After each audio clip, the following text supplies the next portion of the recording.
The American campaign against North Vietnam's transport system began on April 3, 1965.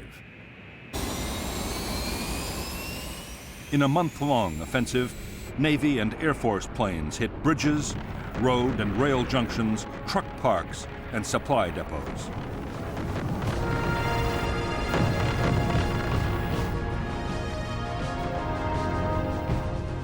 For the Americans, one of the most important targets was the Ham Rung Bridge across the Song Ma River. The bridge was a choke point for troops and supplies moving southwards.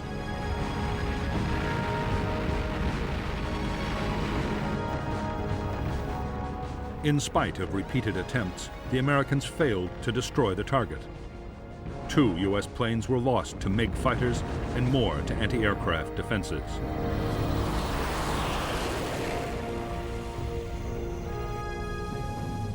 Although the bombing was meant to damage the North Vietnamese military transport system, it also had political aims. It was supposed to pressure the North to stop supporting NLF guerrillas fighting in the South.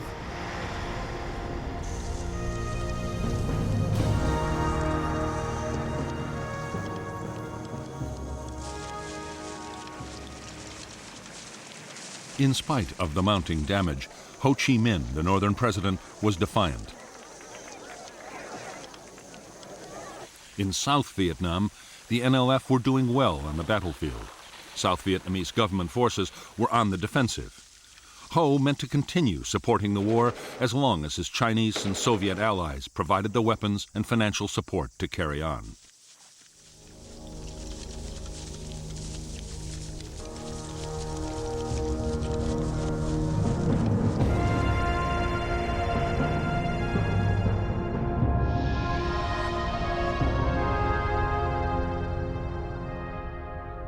North Vietnam's war materials from the Soviet Union and China came overland by rail or by sea into the major ports of Haiphong, Hong Gai, and Cam Pha.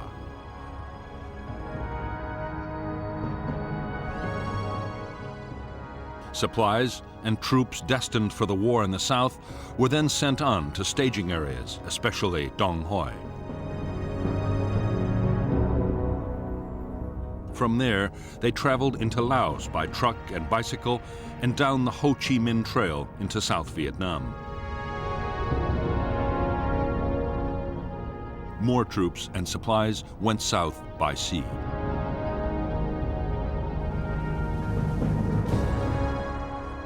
American aircraft had already attacked junctions, bridges, troop staging areas, and supply depots vital to the North's supply effort.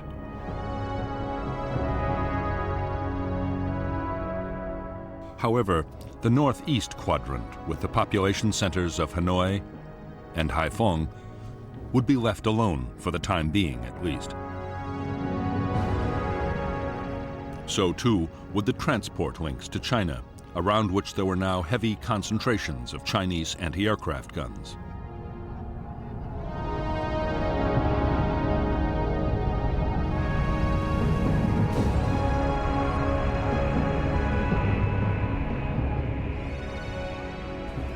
As the Rolling Thunder campaign continued, opposition to the bombing grew in the United States and around the world.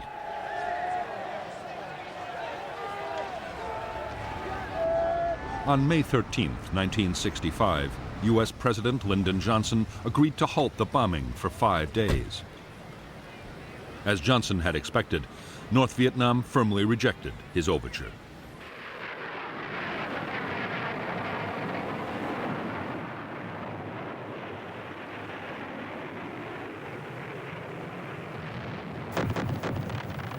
In the months that followed the bombing pause, Rolling Thunder attacks were steadily intensified.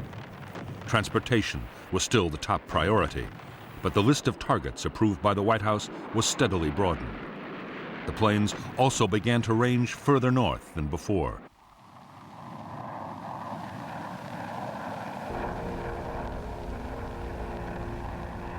Soon, U.S. fighters had shot down their first MiGs of the air war.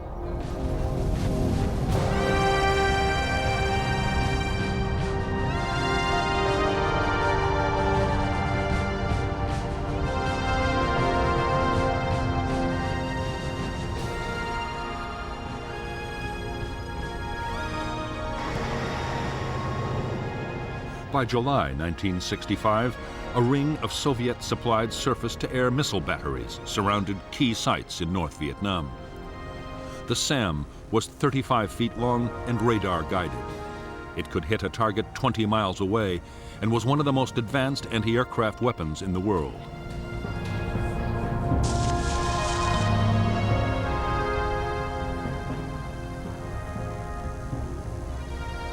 If the SAM's warhead detonated anywhere within 200 feet of an aircraft, it would almost certainly bring it down in flames.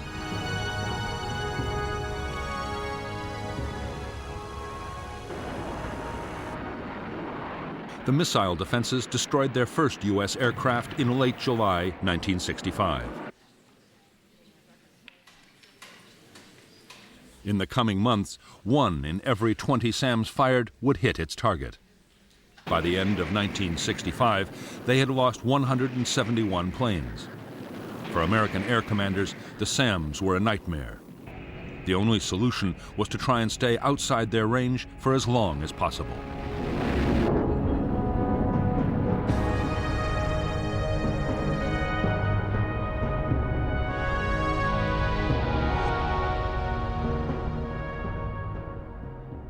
American aircraft were now attacking some carefully selected targets inside the northeastern quadrant of North Vietnam.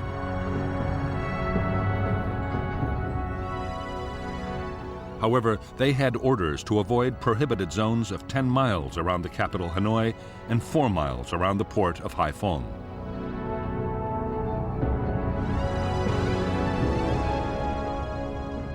In bigger zones around both cities, attacks were severely restricted, and the aircraft also had to stay out of a buffer zone along the border with China.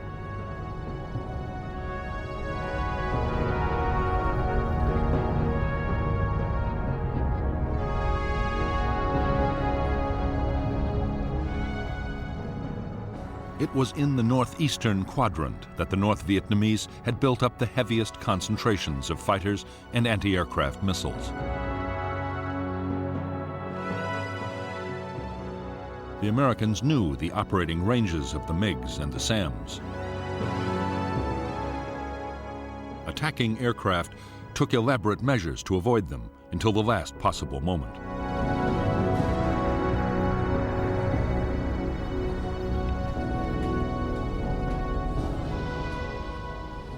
SAM missile sites were hard to find and even harder to destroy.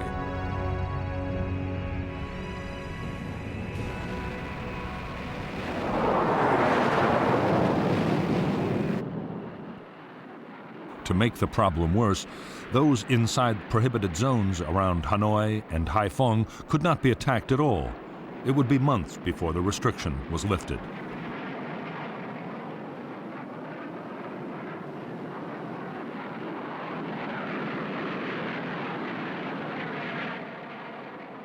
Avoiding SAMs posed its own dangers for American pilots. The missiles were most dangerous to planes flying at 20,000 feet or above. A low-flying aircraft was less at risk, but then it was inside the range of the anti-aircraft guns.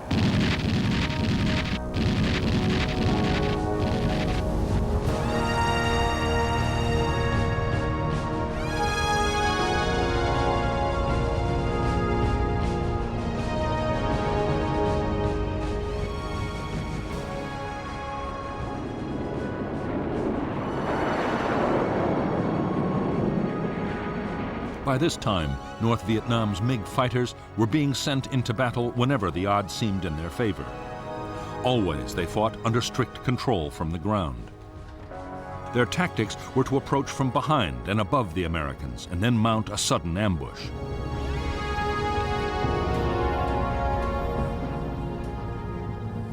To the intense frustration of U.S. air commanders, American planes were strictly forbidden to attack North Vietnamese fighter bases. The fear in the White House was that Chinese or Soviet advisors might be killed, provoking retaliation.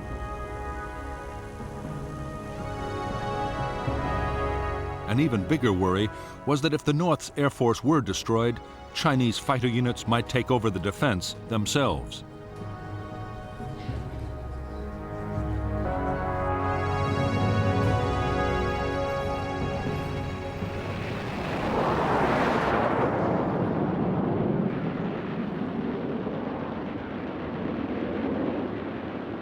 By September 1965, MiGs had destroyed 11 U.S. aircraft in combat, but more than 20 MiGs had been shot down by American planes. Nearly two-thirds of the whole North Vietnamese fighter force was gone. In October 1965, General Giap, the North Vietnamese defense chief, was forced to order the 921st Fighter Wing to cut back combat operations.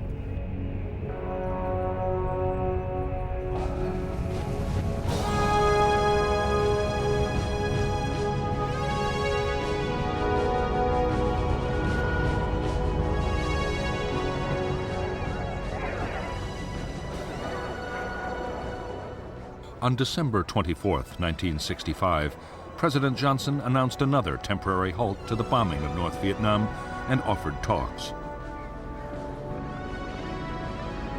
Meanwhile, the war in the South was gathering pace. By the start of 1966, 184,000 U.S. troops had arrived in country.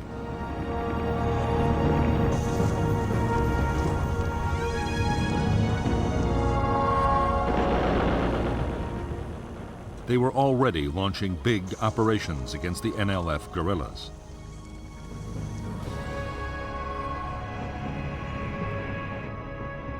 Months before, American leaders had decided that the air war in the South would, if necessary, take priority over operations against the North. Hundreds of transport aircraft and fighter bombers supported American troops. Strike aircraft could be called in by any combat unit in the field. Time after time, their bombs, rockets, and napalm saved American units being overrun by the Viet Cong, but they also hit thousands of civilians in their homes.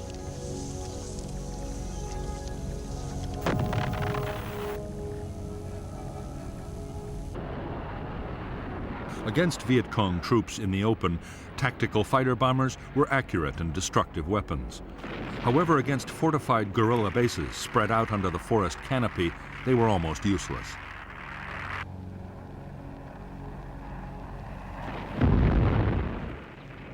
The solution suggested by the U.S. commander in Vietnam, General Westmoreland, was to carpet bomb with B-52s.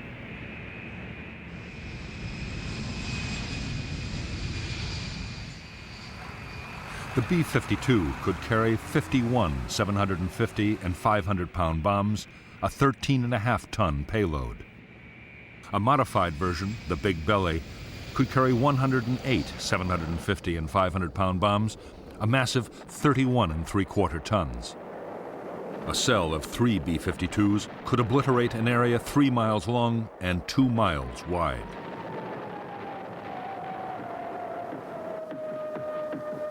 B-52 raids were codenamed Arclight.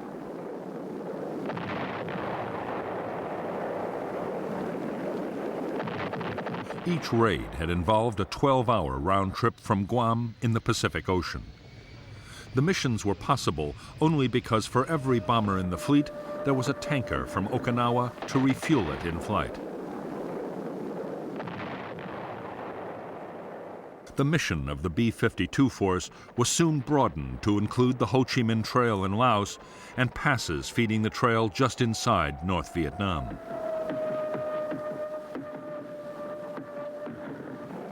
The bombers were also accurate enough to support U.S. troops on the ground.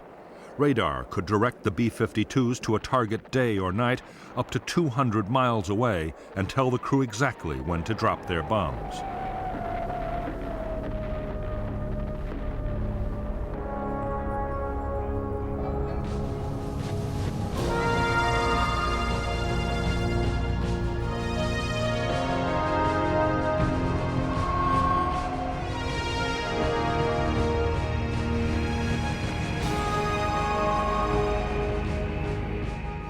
The pause in the bombing that President Johnson had ordered in December 1965 lasted 37 days.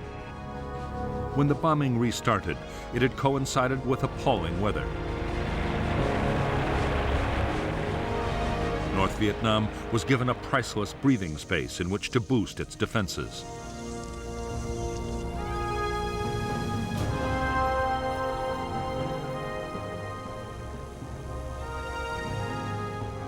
The North's most important installations were now defended by 5,000 anti-aircraft guns. They included new radar-guided 85 and 100 millimeter weapons able to bring down an aircraft at nearly 20,000 feet. More SAM missile sites had also been put in place.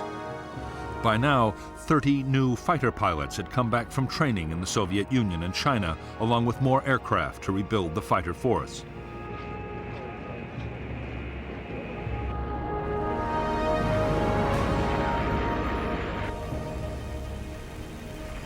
American aircraft losses were now 20 a month over North Vietnam.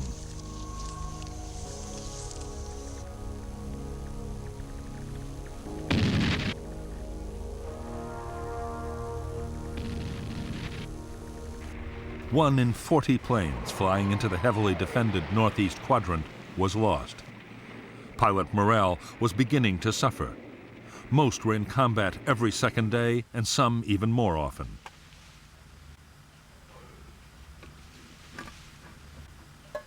Realizing that dangerous problems were developing, the Americans moved to send more carrier pilots to Southeast Asia.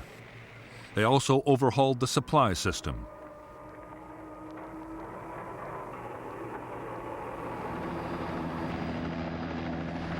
At the same time, other changes were made to help reduce American casualties and boost morale.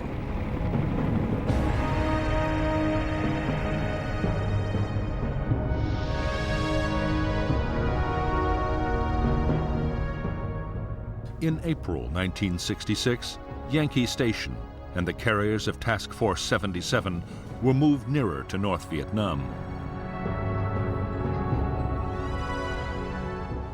At the same time, two new search and rescue stations were created, called North and South. The stations were placed on the routes most used by U.S. strike aircraft.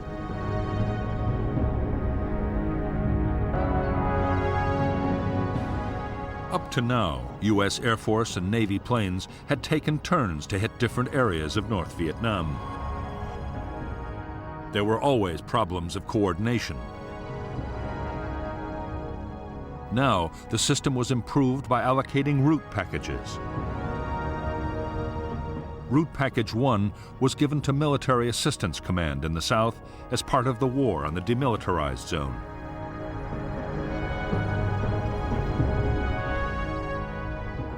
The Air Force was assigned Route Packages 5 and 6A. The Navy concentrated its efforts on the route packages nearer the coast.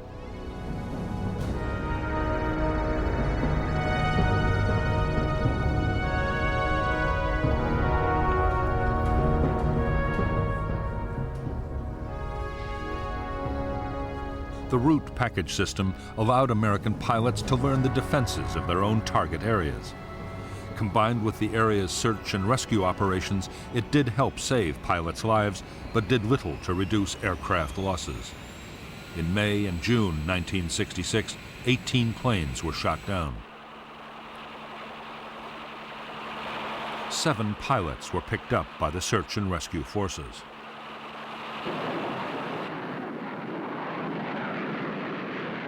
By now, every American raid included attacks to suppress anti-aircraft defenses. Strikes were also supported by a vast array of sophisticated technology. Early warning radar aircraft could alert pilots to MiGs or SAM launches. Electronic warfare planes tried to jam anti-aircraft radars. Wild Weasel strike aircraft, armed with the new Shrike radar-seeking missiles, were deployed to hit the SAM sites.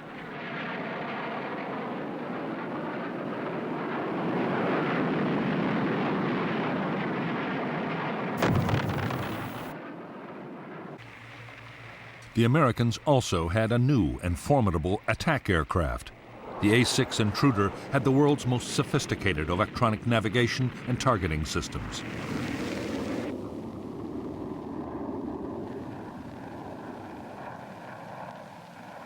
It could find and hit targets day or night in any weather and carried a 6.5-ton bomb load. In poor conditions, a pair of intruders could destroy a target that a normal raid of 100 aircraft might fail to hit.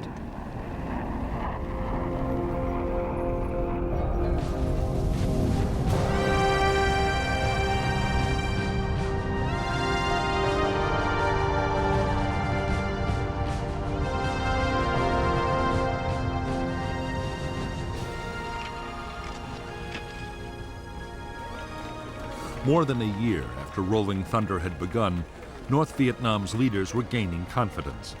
The bombing had unified the North Vietnamese people. Damaged railway stock, trucks, and industrial equipment were being replaced by the Soviet Union and China.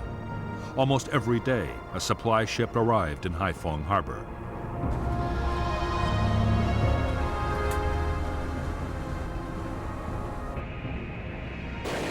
The Soviet Union had also supplied new advanced fighter aircraft, bringing the number of North Vietnamese planes to 70. The MiG-21 all-weather interceptor was able to fly at twice the speed of sound and was highly maneuverable.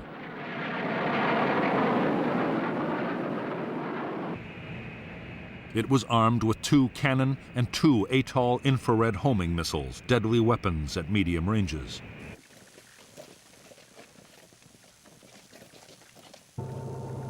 In spite of the American bombing, the North Vietnamese had actually increased the flow of men and supplies to the southern battlefield. Destroyed bridges were bypassed by pontoons and fords, and trucks moved mostly at night.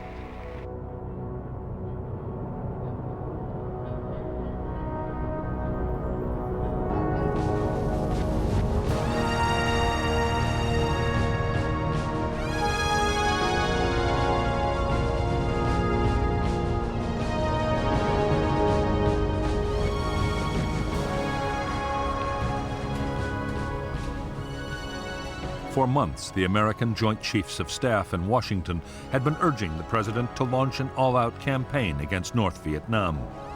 Above all, they wanted to target petroleum and oil storage, the PAL system.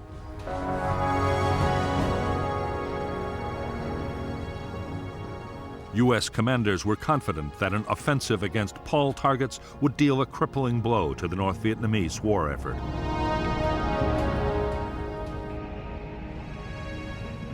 The offensive was put off again and again. President Johnson was waiting for an answer to peace feelers sent out to Hanoi.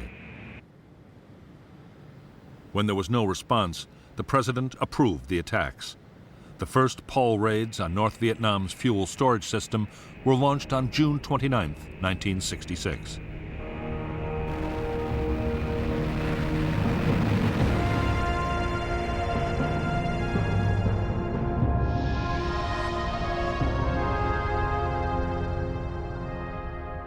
North Vietnam had 13 major oil storage facilities. 2 had already been destroyed and another badly damaged. The new American campaign was launched by U.S. Air Force planes flying from Thailand and by the Navy carriers Ranger, Constellation, and Hancock. In the first strikes, tanks at Hanoi, Haiphong, and Do Song were hit. The following days saw attacks on yet more sites. The remaining facilities and fuel-carrying trains from China were next.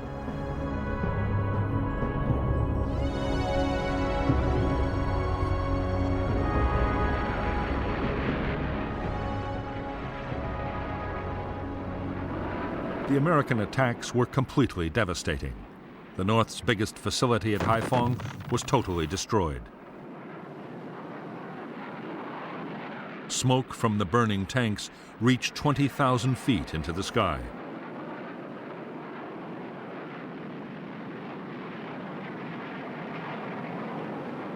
The PAL strikes lasted for several weeks.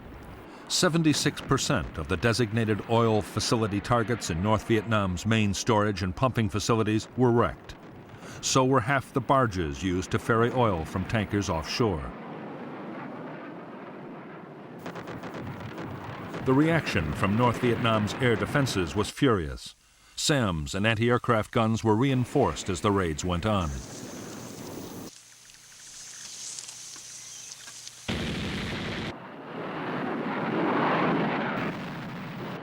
The MiGs, flying from airfields still off-limits to U.S. bombs, could attack at will. American losses were heavy.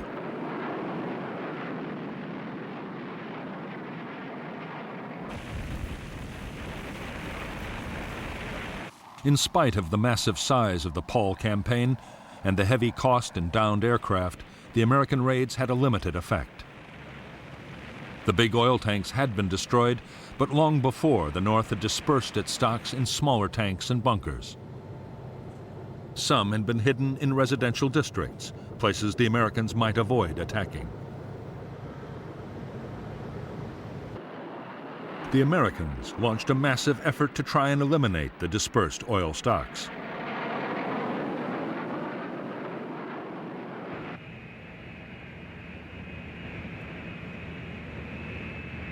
After heavy losses of planes and men, they had destroyed only a fraction. North Vietnam still had more than enough to supply its own needs and the needs of the trucks supplying the southern battlefield.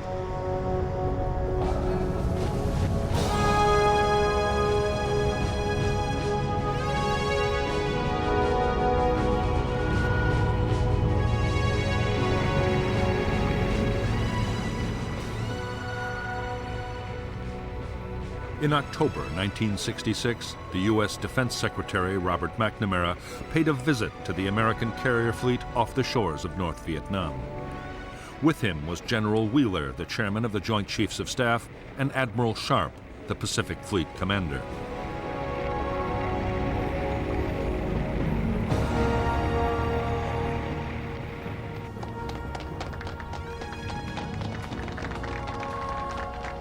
Over the past few months, McNamara had grown more and more disillusioned with the Rolling Thunder campaign. The North Vietnamese still showed no signs of abandoning the war. The failure of the Paul offensive had been the final straw. By now, the cost of Rolling Thunder had soared to $1,247 million, and more aircraft and crew lost every month.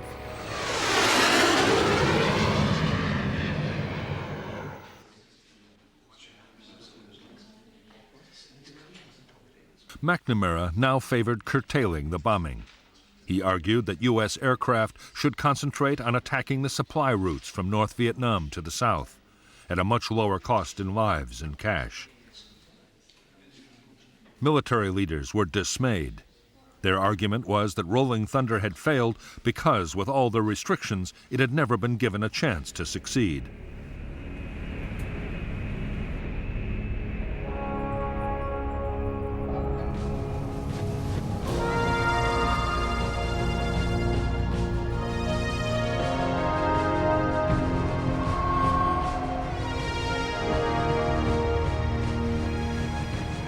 During 1966, as Operation Rolling Thunder intensified, American and Australian warships joined in the campaign against North Vietnam.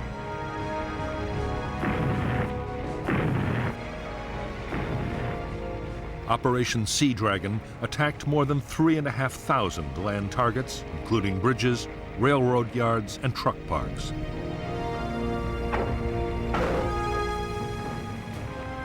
More than 300 coastal defense and radar installations were damaged or destroyed.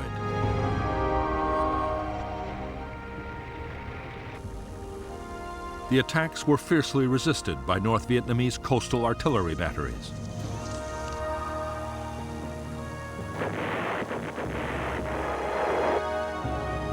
During the 2 years of Sea Dragon attacks, the guns would hit 19 ships. None were sunk, but several suffered serious damage. In early February 1967, President Johnson declared a 6-day halt in attacks on North Vietnam. The North Vietnamese immediately raced supplies and men to the south, as they had done during every pause before.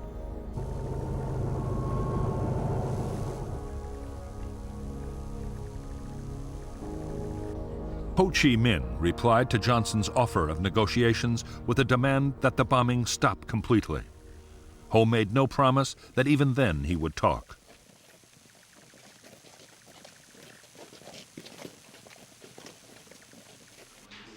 Ho's rebuff left Johnson frustrated and angry. It was now a contest of wills. To increase the pressure on North Vietnam, Johnson sanctioned attacks on a new list of bombing targets.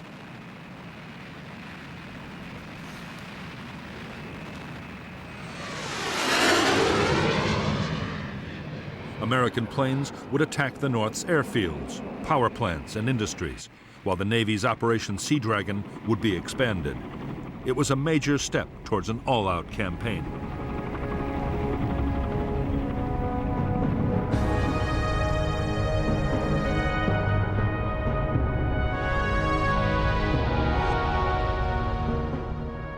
The U.S. and Australian warships of Operation Sea Dragon were allowed to extend operations from 19 to 20 degrees north.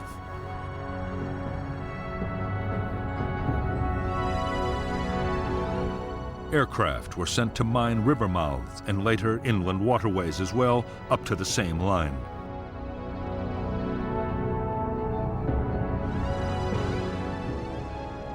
Haiphong Harbor, however, the North's most important port, would not be mined until 1972 to avoid the risk of sinking Soviet ships.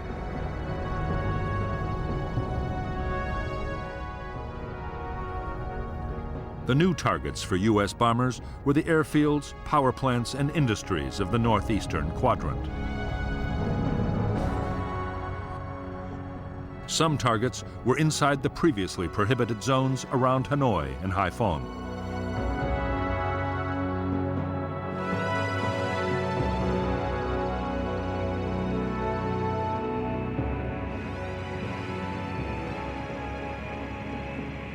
The American attacks on North Vietnam's airfields began on April 24, 1967. By the end of the year, all but one of the North's MiG bases had been hit. The attacks inflicted heavy damage on runways and installations. There were furious air combats over Hanoi and Haiphong as every available MiG was thrown into action.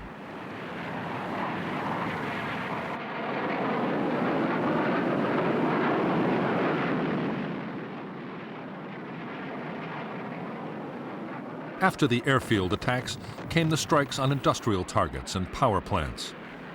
32% of the North's electrical power generating capacity was cut, but the remaining plants were adequate to supply most of the North's small industrial plants.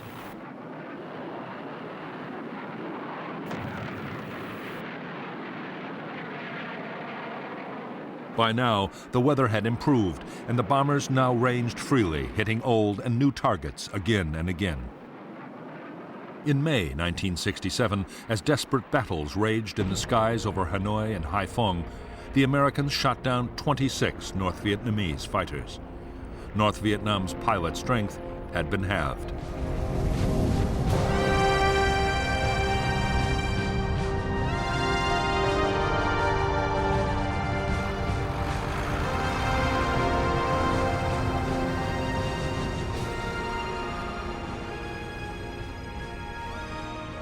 While the latest offensive against North Vietnam was still underway, in Washington a bitter argument was raging about strategy in Vietnam.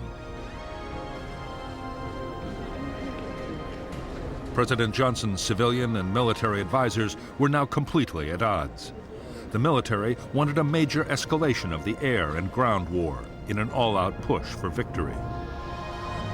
The civilians, especially Robert McNamara, were calling for the war effort to be leveled off.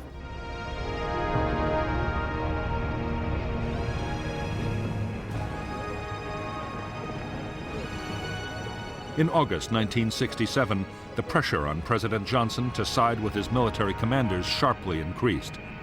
A Senate subcommittee was about to call for much heavier bombing of North Vietnam. To head off criticism, Johnson approved a sharp escalation in Rolling Thunder.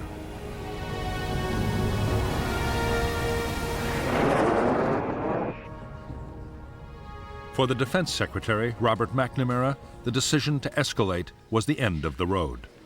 His advice had been ignored, and plainly he no longer had the confidence of the president.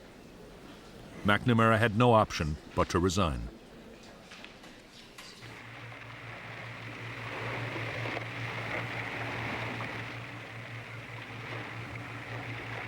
American aircraft now hit a whole list of previously banned targets, including power plants and rail yards inside the Hanoi Circle. The Paul Doumer Bridge linking Hanoi and Haiphong was attacked, and 2 of its spans dropped into the Red River. However, engineers hastily carried out temporary repairs, and the bridge continued to carry traffic until it was hit again in October 1967. Targets inside the Chinese border buffer zone were also hit. American planes attacked to within 8 miles of the frontier. 2 American aircraft strayed into China and were shot down by Chinese MiGs. The attacks of late 1967 were so intense that for a time the northern air defenses ran desperately short of SAMs and anti-aircraft ammunition.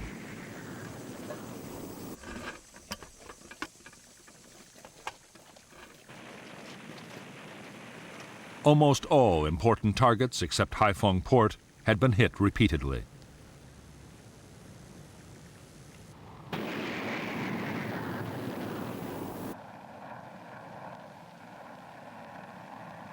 The Americans were now using a new generation of smart bombs, including the Walleye television-guided weapon, which had been operational in Vietnam since 1966.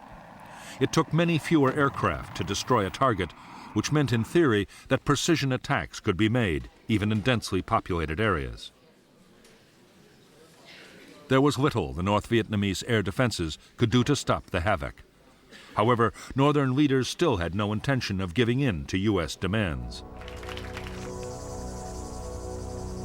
In their view, the best way of stopping the bombing was to win the war in the South in the shortest possible time.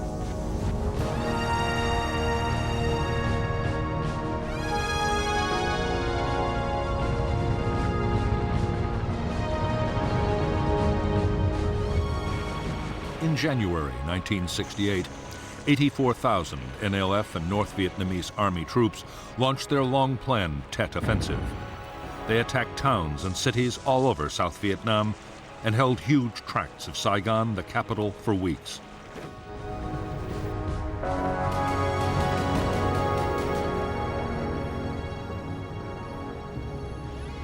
In the end, the Tet Offensive was a military disaster for the Viet Cong. 40,000 were killed in more than a month of savage fighting. However, in a way that had never been planned, the offensive was a political triumph.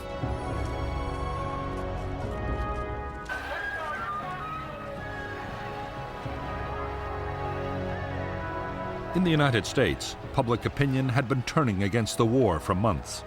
The sheer scale of the latest offensive now seemed to confirm that U.S. strategy had failed. The pressure on President Johnson to look for a negotiated settlement grew irresistible.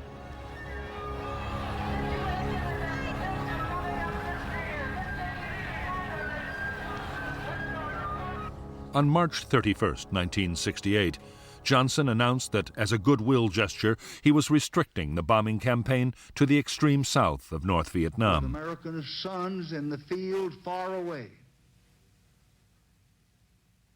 On April 3rd, Hanoi radio announced that if bombing ceased unconditionally, the talks could begin.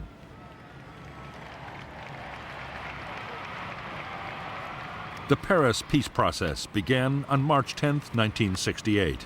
Almost at once, they stalled hopelessly.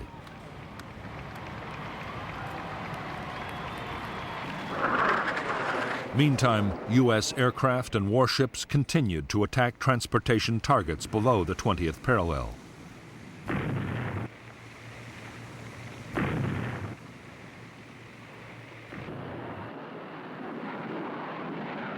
In October 1968, after several months of wrangling and on the eve of the U.S. presidential elections, there was a breakthrough. The North Vietnamese agreed that in exchange for a complete halt to the bombing, they, for their part, would no longer infiltrate troops across the DMZ or shell major cities in the south. Johnson knew that being seen to oppose peace could damage his party's chances in the coming elections. Reluctantly, he agreed to stop the bombing.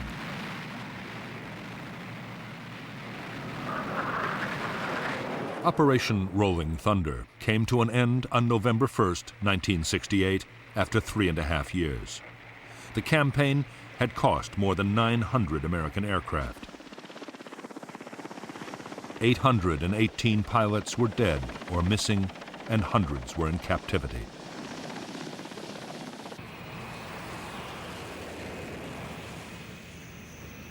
On the northern side, nearly 120 North Vietnamese planes had been destroyed in air combat, in accidents, or by friendly fire. On the ground, according to McNamara's estimates, 182,000 civilians had been killed during Operation Rolling Thunder. 20,000 Chinese support personnel had also been casualties of the bombing.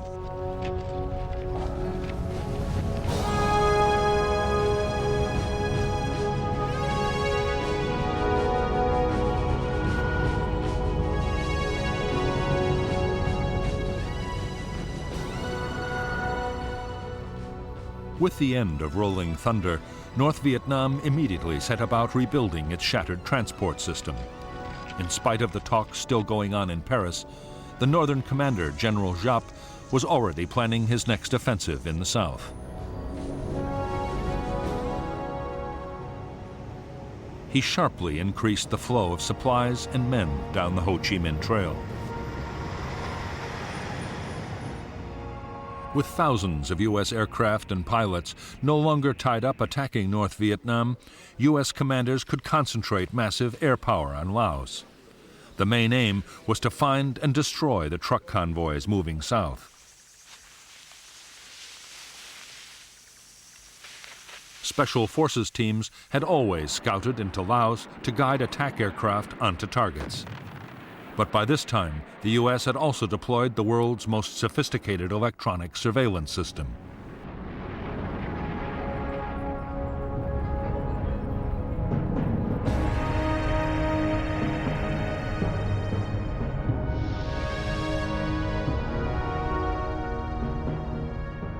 Between 1966 and 1971, in Operation Igloo White, American aircraft laid a sophisticated system of electronic sensors down the Ho Chi Minh Trail in Laos.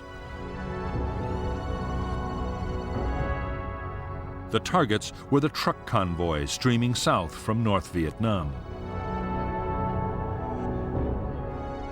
Signals from the sensors were picked up by orbiting aircraft and relayed to a listening center in Nakhon Phanom in Thailand. Other aircraft carried instruments to detect the electrical activity of truck engines. When a convoy was detected, the Americans would launch a raid by B-52s or fighter bombers into the target area.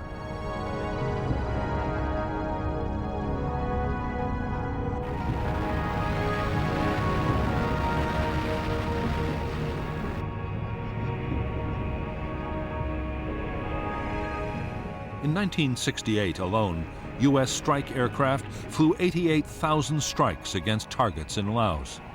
The planes dropped high explosives, cluster bombs, and mines. They were also equipped with new, highly accurate laser-guided bombs.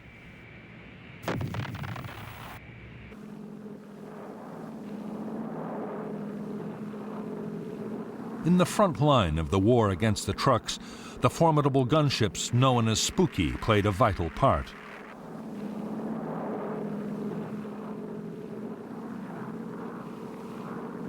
The gunships carried 3 miniguns, each able to fire 6,000 rounds a minute. Flying in a circular pattern over the target, the gunship would rain down an awesome weight of fire.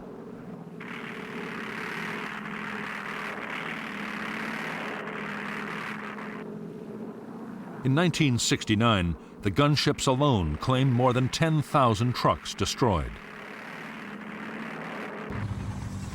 However, the North Vietnamese had built 400 miles of new roads in Laos, and not even American electronics and computers could cover it all.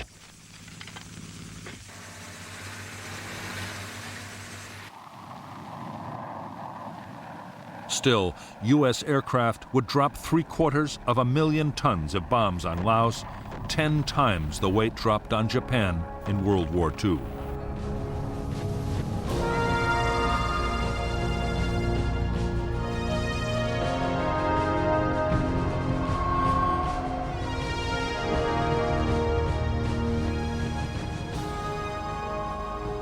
In January 1969, Richard Nixon took office as the new President of the United States.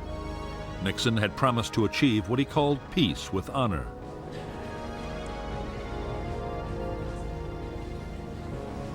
The aim was to negotiate a settlement that would allow the 500,000 U.S. troops in Vietnam to be withdrawn, while still allowing South Vietnam to survive.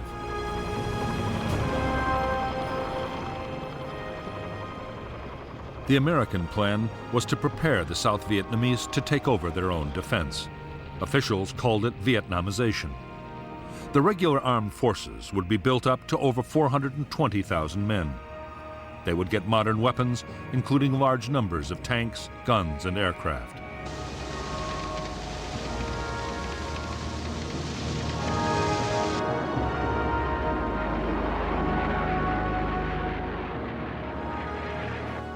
The North's strategy for 1969 was to keep up the pressure in South Vietnam.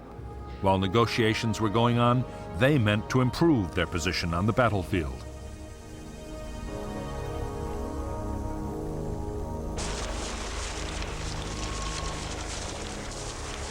On the 22nd of February 1969, in a major offensive, assault teams and artillery attacked American bases all over South Vietnam, killing 1,140 Americans. At the same time, in an echo of Tet a year earlier, 100 towns and cities were hit. The American reaction was swift. Arc-light strikes by B-52s were launched on guerrilla base areas. Armor-piercing bombs dropped from 30,000 feet annihilated bunker and tunnel complexes.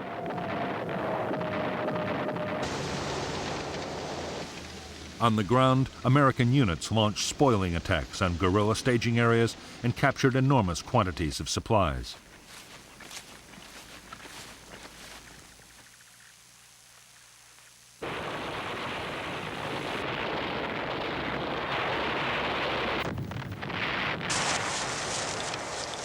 The heaviest fighting was around the capital, Saigon, but fights raged all over South Vietnam. In the first 3 weeks of battles, the Americans lost 1,100 men. However, American artillery and air power overwhelmed the Viet Cong offensive.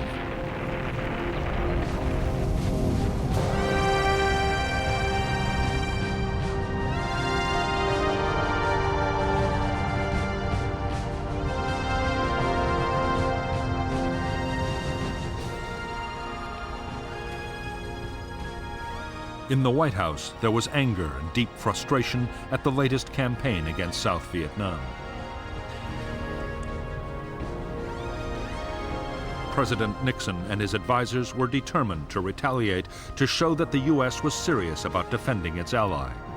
The problem was that going back to bombing North Vietnam would cause an outcry in the United States.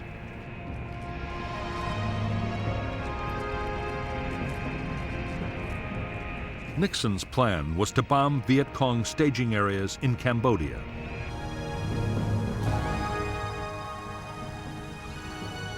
For years, they had been the springboards for attacks against Saigon.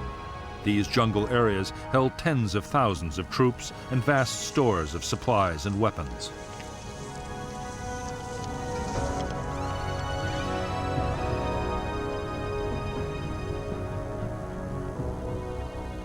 But Washington had forbidden U.S. forces to attack the Cambodian bases. Legally, Cambodia was a neutral state, and there was a risk that American action could draw Cambodia into the war. However, Nixon did not mean to hold back. Operation Menu, the bombing of Cambodia, was to be kept a strictly guarded secret. It was dubbed Menu because the first attack on Base Area 354 had been decided at a breakfast briefing at the Pentagon. The operation was to continue for 14 months.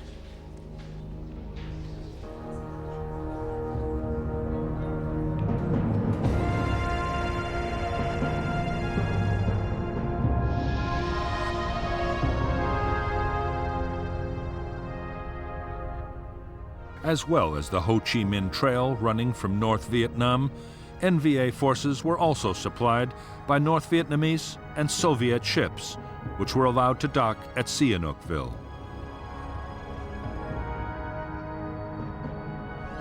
From here, they fed war materials to the main base areas.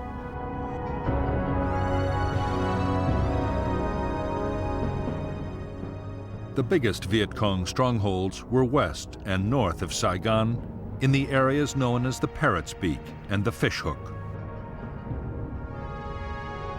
The bases were run by North Vietnamese troops and the NLF.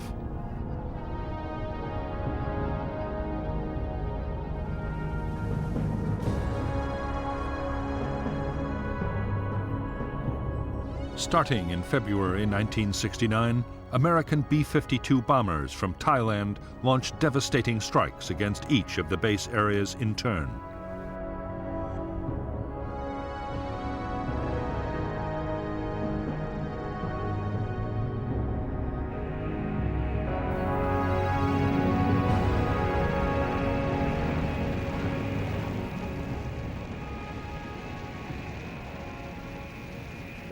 Operation Menu saw more than 4,000 B-52 missions, dropping 120,000 tons of bombs.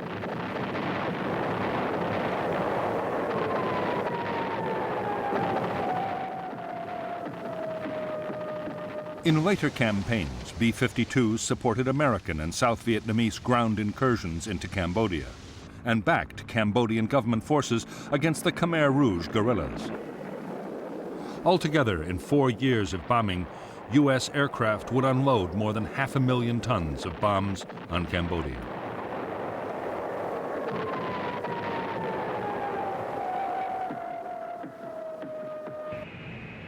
On orders from the White House, extraordinary measures were taken to keep the Cambodian bombing a secret. Defense Department officials always claimed the raids were over South Vietnam. Because the planes were guided to their target by radar at the Bien Hoa air bases, and orders to drop the bombs were also issued from there, often the pilots themselves did not know they were bombing Cambodia. Those that did were ordered to falsify their flight logs upon returning to base to maintain the secrecy.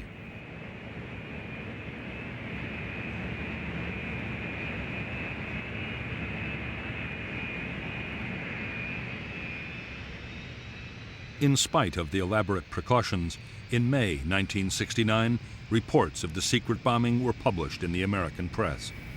Nixon was furious. Only recently, the American public had learned of the My Lai massacre, in which over 200 South Vietnamese villagers had been killed by U.S. troops back in 1968.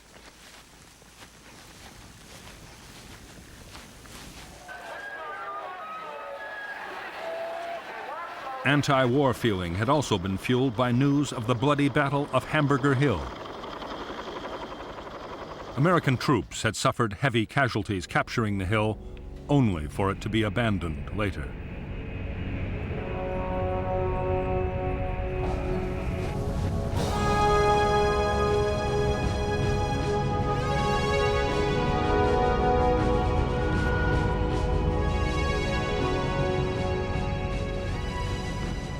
On June 8, 1969, President Nixon met with South Vietnamese President Nguyen Van Thieu on Midway Island in the Pacific.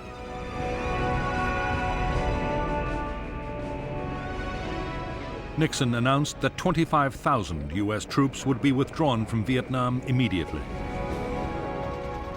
The 9th Marines would be the first to head for home. It was the first U.S. troop reduction in the history of the war in Vietnam.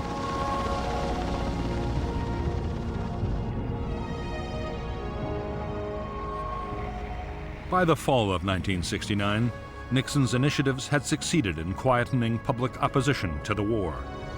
To keep up the momentum, the president announced a second batch of troop withdrawals and promised to reduce the draft call.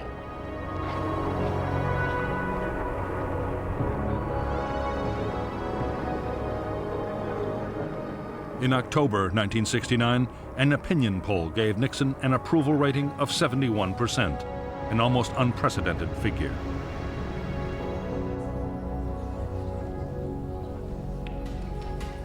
Although Nixon was preparing to pull out American troops, he had no intention of giving up on Vietnam. His plan was that even when most American troops had been withdrawn, Americans would continue to supply, train, and arm the South Vietnamese. Most important of all, a formidable shield of American air power would remain to deter communist attacks.